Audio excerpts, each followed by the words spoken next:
யோகோட சொல்றாரு ஒரு பாடு பிரிய மாணவனே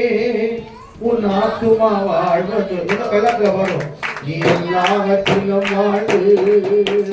சுகமா திருமகனே பிரிய மாணவனே உன் ஆத்துமா வாழ்வு